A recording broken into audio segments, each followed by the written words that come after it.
المال والبنون زينة الحياة الدنيا والباقيات الصالحات خير عند ربك ثوابا وخير عملا. Surah-Al-Kahfi, Surah number 18, ayat number 46. Al-Malu, wealth, and al-Banuna, children. Zinatu, adornment. Al-Hayati, the life. Ad-Dunya, the world. How do we connect this? We have explained this before. Wealth and children are an adornment of the worldly life. Not of the life of the world, but of the worldly life. I've explained this before. I think just in relation to the previous verse. This is sort of continuation, but this vaw is not and, but this is but. But. Al-Baqiyatu. Now, how do we explain this? As-Salihati. Now, the way to explain this is it's a Mawsuf Sifa construct, so noun adjective construct. So the adjective should come first. But you would see in the translations, the scholars of the translators have struggled with this translation, and in this specific case, I don't blame them much because it's a bit tricky to translate. Though I have been able to, I have tried my best and I've been able to sort of come up with a translation which fits the grammatical construct as well, but you don't catch hold of this thing because this is basically very intricate to capture. So the way to translate is, we'll translate as-Salihati, as-Salihatu first.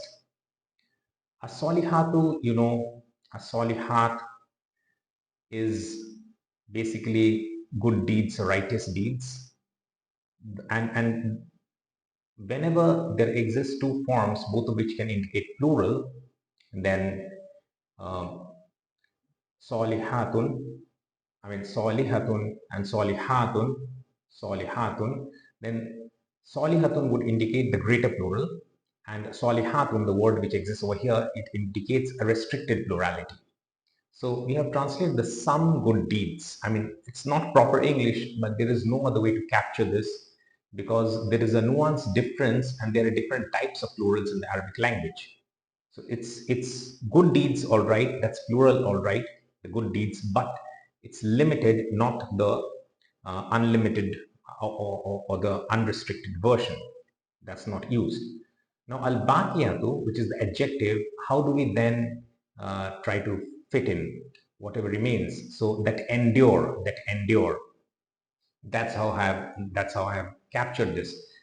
Some of the translators have done, but the enduring good deeds, that's what they have translated. And as I said, I don't blame them because this was very tricky. I took a while to figure this out, how best to use that. And that endure, this construct in the English language is actually used or acts as an adjective. So this translation, somehow I've been able to capture that, the grammatical construct wise, the correct representation. That's what I'm saying. So, but the sum, so wow, but al-baqiyatu as-salihatu, but the some good deeds that endure, khairun, are better in the rabbika, in the sight of your Lord, thawaban, as an outcome, wa khairun, and better, amalan, in terms of hope. Now, amalan with an ayn is work, and amalan with a hamza is hope. So amalan is a more common term. We should not mix that. Though the pronunciations are distinct, the spellings are distinct, but sometimes those whose native language is not Arabic, they sometimes find it difficult to represent in the correct sort of pronunciation for the two words. I'm just highlighting that point. So a bit simple. This, as I said, verse number 45 marked the beginning of message number 3, and verse number 46 continues with that. And these 2 points are actually sort of related to the story also. These 2 things is what sort of caused the rich man to deviate from his path, and we know what happened in the story. So we'll read it just one last time. There's not that much complication in this verse. Al-malu wal-banuna zinatul hayati dunya wal-baqiyatu salihatu khayrun inda rabbika tawaban wa khayrun amalan. Wealth and children are an adornment of the worldly life, but the some good deeds that endure are better in the sight of your Lord as an outcome and better in terms of hope.